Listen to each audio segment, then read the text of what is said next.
Mister, how do you operate this Twitter thing or this Instagram thing or whatever the heck?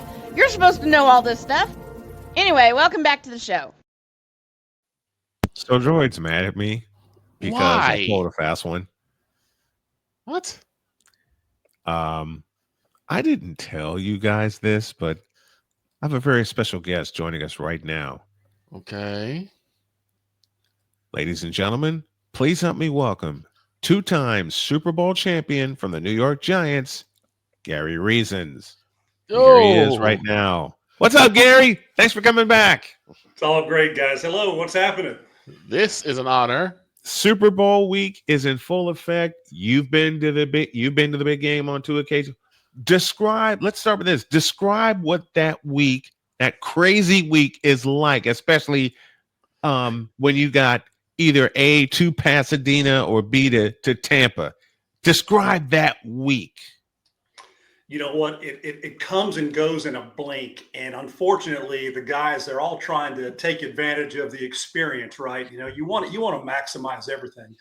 And when you think about it as a player, it's all about, how did you get here? And it was first the team journey, but then you start to look introspectively about yourself, your career, who helped you along the way, your coaches, your family, really everything that goes into it. Because when it's all comes down to it, this is what you're trying to get to.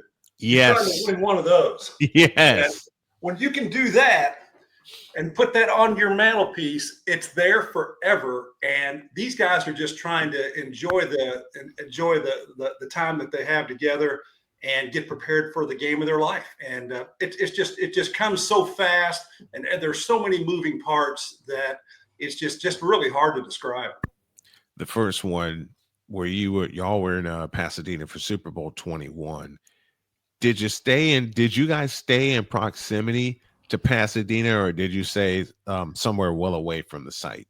Yeah, we were on the south side of town of LA, basically, because we actually practiced at the Rams facility back then when the Rams were there, and so we were on the southwest side of town, so it wasn't too distant.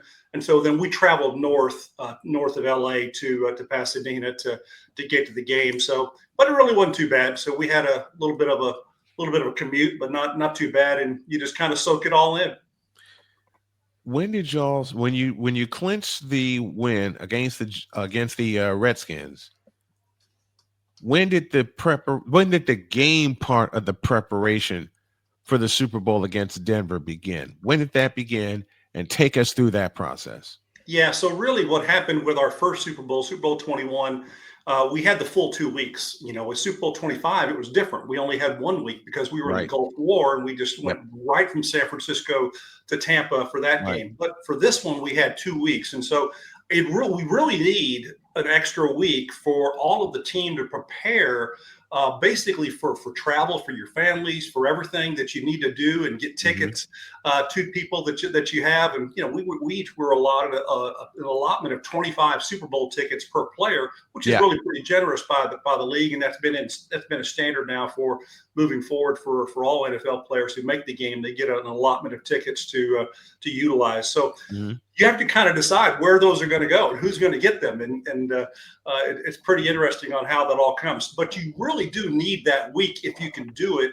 to have all the preparation that goes into it and the lead up time, and really give you a little chance to heal. A lot of guys have just kind of laid it out there all season long, and you want to play your best at the best time, right? So if you have a little extra week there to get a little better prepared physically, it certainly can help.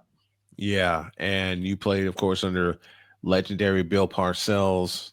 What was it like playing for the Tuna? What was it like playing for Bill Parcells?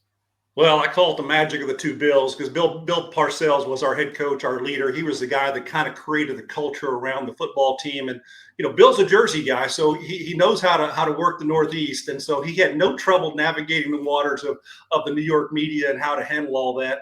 And so he kind of talked to all of us individually, and he treated us all fairly, but he didn't treat us all the same. Everybody you had his little things that he would talk to you about to kind of get into your craw and try to make you a better player and motivate you a little bit. That was Bill Parcells. He found ways to motivate players to his benefit and the team's benefit and get the most out of you as a player. And with Bill Belichick, being our linebacker coach and defensive coordinator, we kind of had the best of both worlds because we really had a real tactician as a coordinator in Bill Belichick, who really put in the preparation and put in the best situations for us to succeed on the field. And that's what you wanted with your coordinator, and that's what you wanted a coach. Put players in the best position for them to go out there and succeed on the field with a game plan. And we certainly had a lot of that. Then you get to the game day itself. The nerves and the butterflies are flying around. But, as a player, you've played football before. You try to think of it as just another game, but it's not just another game. It's the Super Bowl. And there's more time that goes in to getting ready for it, to playing it. And back then they did the player introductions, and they would ask, which unit do you want introduced? So at Super Bowl 21, your defensive unit gets introduced, and you're waiting there. Lawrence Taylor's waiting there. Jim Burt, Harry Carson. Man, what was that? What was that like when you guys were waiting to get introduced to the fans at the Rose Bowl? Well, it all culminates for each of us. Then that was our first experience to be in front of a global audience, really to have your name announced and recognized, and what university you attended, and those kinds of things. Yep. And so it's really a big moment. And really, just before that, we're in our locker room, sitting in front of our lockers individually, and you could hear a pin drop in there.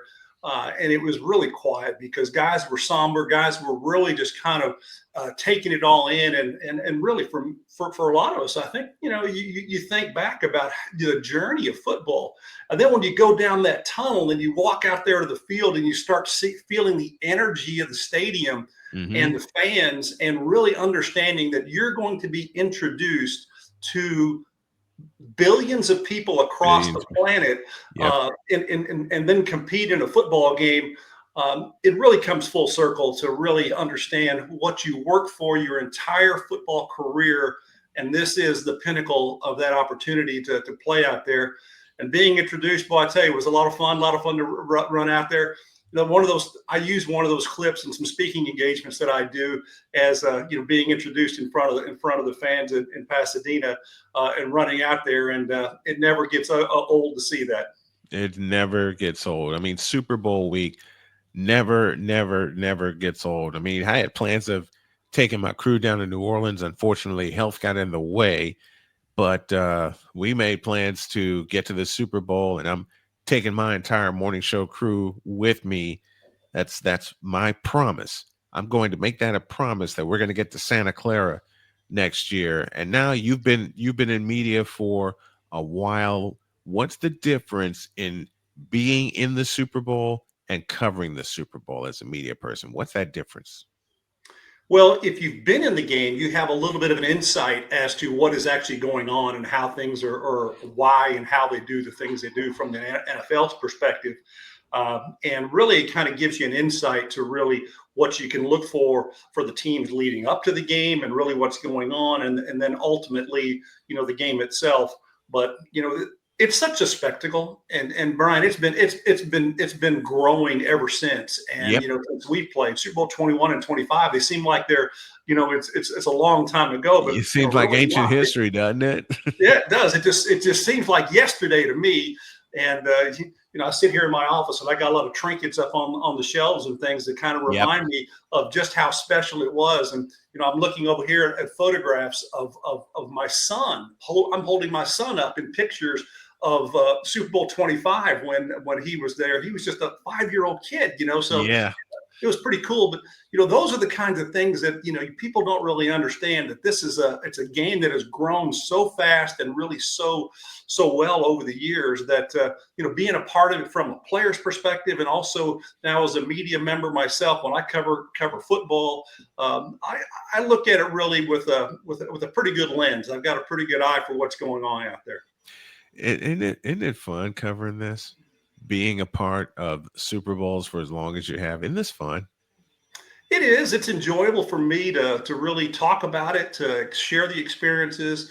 And, I actually look at some of the guys today, and, I was actually looking at something this morning, some interviews and things that are going on with these guys. And, I would think to myself, man, I was right there. That was it. I was there 25 years ago doing this stuff, and it Yep. just brings back a lot of memories, and it's really pretty cool. And I like to see Brian, the ascension of these players and really these teams, and for them to get to this pinnacle, this moment, because I know it's so meaningful.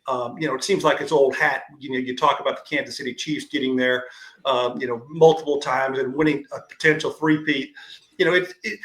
That's not easy to do. Do not play that down in any way. That is something that would be miraculous and really a game changer in today's NFL football world, because I'll tell you this, it is hard to win every week. It is so hard. It is, man. Mm-hmm. And you could take the worst team in a record sense and playing the best team in a record sense, and you could have the outcome of that ball game that you don't expect, because it just happened, all comes together for that team in that moment.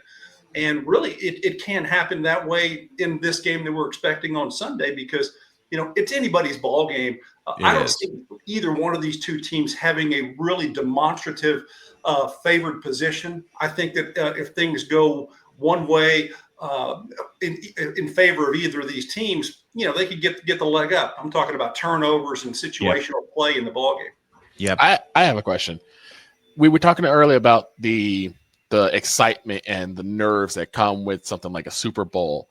How do you as a player get able to quell that down, kind of push that down and be like, okay, I had never been here before, but I got to stick to my fundamentals, stick to what has gotten me here, and not make any mistakes. How is that for a player in that sense?